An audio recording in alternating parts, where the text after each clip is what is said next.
लगवा के फ्रॉड करने का प्लान किया था वो एकदम तीनों की तिकड़ी थी। वो दुनिया जानती है, आज मैं नाम नहीं ले रहा हूँ जान के उनका। तो ये उन्होंने नाम ले दीजिए। राहुल जी उनसे नाराज हो गए थे, दुनिया जानती है। ये नाम नहीं ले रहा मैं, आप सब जानते हैं, आज मत लिवाओ नाम क्योंकि मुद्दा भटक जाएगा फिर। तो उन्होंने सेट करके ईवीएम मोदी जी को जिताया था 2014 का भी चुनाव में, ये आपको बता रहा हूँ। उस आप हट जाए यहाँ से, हम जा रहे हैं, आप मत आ जाए, आप मत आ जाए, इतना ही रखें बस, हम बाहर ही जा रहे हैं। सर क्या लगता है 2024 लिमिट सर क्या लगता है 2024 नहीं है, ईडी सीबीआई कोई गैंगस्टर्स नहीं है। चुनाव से पहले अभी 4 महीने बाकी है। एक तरफ ये कहा जा रहा है कि हम चुनाव वो लगा देंगे, आचार संहिता लगा देंगे, और दूसरी तरफ रेड करा रहे हैं। शर्म आती है। और पुलिस के जरिए रोका जा रहा है हमें। तो तब आज वो भीगी बिल्ली बन के क्यों चुप बैठ गए? क्योंकि मोदी जी और अमित शाह ने कहा है पीछे हटो, तुम्हारी क्या औकात है, वोट तो सारे हमने ईवीएम से लिए हैं, कौन हो तुम, और भगा दिया ना। आप चुप बैठे। वसुंधरा राजे सिंधिया जी कम बड़ी नेता हैं, मोदी जी जैसे कितने नेता अगर एक पल्ले में तोल लिया जाए तो वसुंधरा राजे सिंधिया जी के बराबर नहीं आएंगे मोदी जी से कई नेता। चुपचाप बिठा दिया ना। क्या बोला? कौन से तुम्हारे नाम से वोट लिए, कौन से तुम्हारी मेहनत से वोट लिए, हमने ईवीएम से वोट लिए, चुप बैठ गई। उसी तरीके से रमन सिंह साहब कितने बड़े नेता हैं, मोदी जी से तो बड़े ही हैं, उनको भी चुप बिठा दिया ना। ये है ईवीएम की ताकत। आप उनकी बात करें, जिसको चाहा उसको जिताया, जिसको चाहा उसको हराया, ये है ईवीएम। चाहे वो बीजेपी, ये तो ऐसे लोग हैं जो अडवाणी जी को घर बिठा दिया, ये तो ऐसे लोग हैं जो मुरली मनोहर जोशी जी को घर बिठा दिया, ये ऐसे लोग हैं, ये निर्दयी लोग हैं। ये जो मनुवादी मानसिकता की गुजराती लॉबी है ना, ये सिर्फ अडानी की सगी है, ये अडवाणी जी की भी सगी नहीं है। कितना मिलता जुलता नाम है, तब भी सगी नहीं है। सर क्या मानते हैं जब 2014 का चुनाव हुआ था, जो बीजेपी को वोट मिली थी वो ईमानदारी वाली थी? ये उसमें एक बहुत बड़े नेता थे कांग्रेस में, वो आरएसएस के एजेंट थे, मोदी जी और ये अमित शाह के एकदम मिले हुए व्यक्ति थे। वो एकदम तीनों की तिकड़ी थी। वो दुनिया जानती है, आज मैं नाम नहीं ले रहा हूँ जान के उनका।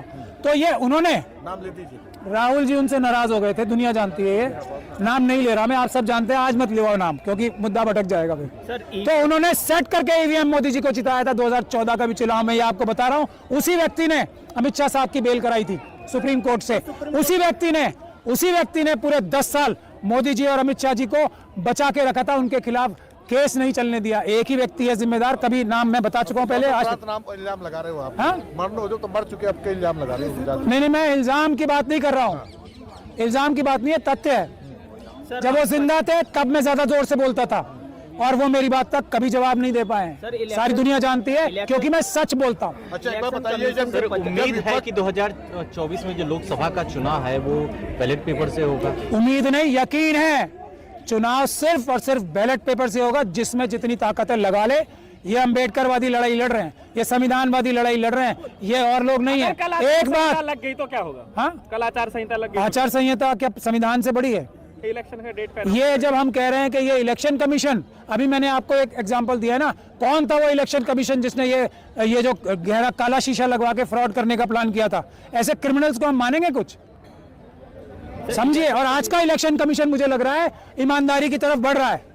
उसने मना नहीं किया हमें, कल हम 50 जो लेने जा रहे थे ना, शायद तैयार रखी होंगी, तो अमित शाह साहब इतना डर गए कि उन्होंने हमें बाहर ही नहीं जाने दिया। कहीं कोई ईमानदार इलेक्शन कमीशन का ऑफिसर आके 50 छोड़ो एक भी अगर हमारे हाथ में दे दी तो अमित शाह साहब का तो सारा खेल ही बिगड़ जाएगा, 4 भी सीटें आनी मुश्किल पड़ जाएंगी। इसीलिए हुआ, इसीलिए पुलिस को आगे क्यों किया गया कल? आपको गिरफ्तार कर लिया गया था सर रास्ते से। इसलिए मुझसे डर के नहीं, ईवीएम से डर के, कहीं ईवीएम हमारे हाथ ना आ जाए।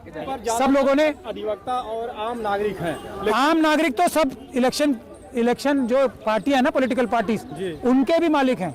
पूरे देश के मालिक तो आम जनता ही है ना। जब मालिक आ गए, अभी तक कहीं पर किसी राजनेता ने नहीं धरना दिया और ना ही कहीं। नहीं, आपको ऐसा शायद पता नहीं है ठीक से। राजनेताओं ने चिट्ठी लिखी है, सबने एक्शन लिया है। सर सुप्रीम राजनेता, आप हट जाए अब यहाँ से, हम जा रहे हैं, आप मत आ जाए, इतना ही रखें बस, हम बाहर ही जा रहे हैं। सर क्या लगता है 2024 लिमिट सर क्या लगता है 2024 का चुनाव बैलेट पेपर से हो सकता है? बिल्कुल 100% बैलेट पेपर से ही होगा। एक चीज और है, राजनेताओं की बात आपने की ना मुझसे, राजनेताओं की बात में एक बात और बता दूं आपको। जो ये कल ममता बनर्जी साहिबा के लोगों के ऊपर रेड हुई है, जो ये कल शरद पवार जी के लोगों के ऊपर रेड हुई है, ये उसी चीज से डर के, उसी चीज का दबाव बनाने के लिए हो रही है कि ईवीएम के खिलाफ सब सड़क पे ना आए। हम वकीलों की टीम गारंटी लेती है, हम किसी नेता के घर अब ऐसी नाजायज रेड, अब ऐसी क्रिमिनल रेड नहीं होने देंगे। हम गुजारिश करते हैं, हमें बताएं, हम आके रक्षा करेंगे। इस वक्त वकीलों की जिम्मेदारी है, हम हर एक राजनेता को, हर एक पॉलिटिकल पार्टी के नेता को इस जुल्म वाली, इस बेईमानी भरी रेड से बचाएंगे। ये हम वकील लोग वादा कर रहे हैं आप लोगों से। मैं चाहता हूं कि हमें बुलाएं जब किसी के घर ईडी की रेड होती है। हम साबित करेंगे, जैसे हमने अपनी रेड के साथ टाइम साबित किया था कि ये इलीगल रेड है, हमने वापस मुकदमा करा रखा है। उसी तरीके से जितनी भी रेड्स हो रही हैं, ये अपराध है, उसमें कानून का पालन नहीं करती है ईडी। और ईडी के खिलाफ मैं कहता हूं कि ये मुकदमे दर्ज होने चाहिए, क्योंकि वो निष्पक्ष रूप से रेड नहीं कर रहे हैं। एक भी बीजेपी वाले के खिलाफ रेड नहीं की, और जो व्यक्ति पकड़ा जाता है और बीजेपी ज्वाइन कर लेता है उसके खिलाफ ईडी केस बंद कर देती है। ईडी क्रिमिनल है सर, आप लोग क्रिमिनल ईडी है ये। सर, दरअसल ये आज कयास लगाए जा रहे हैं कि जितने भी इंडिया गठबंधन के बड़े बड़े नेता हैं उन सबको चुनाव से पहले ही नजरबंद कर दिया जाएगा। मैं कह रहा हूं ना, ये वकीलों की जिम्मेदारी है, हम जिम्मेदारी लेते हैं। हम लोग आके ढाल बन के खड़े होंगे। ये चुनाव से पहले ये धांधली बदमाशी जो ईडी के माध्यम से हो रही है नहीं करने दी जाएगी।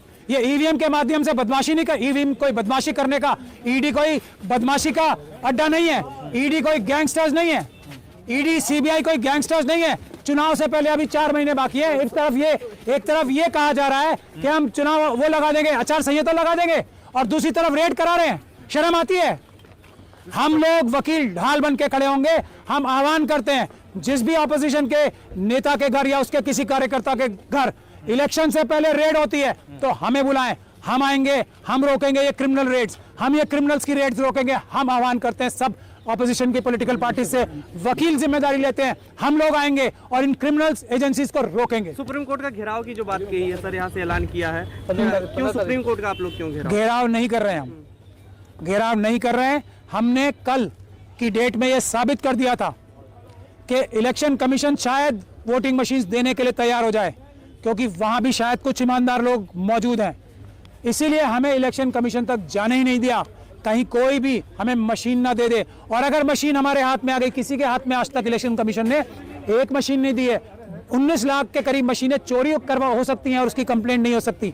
एक मशीन हमें नहीं दे सकते, किसी पॉलिटिकल पार्टी को एक मशीन नहीं।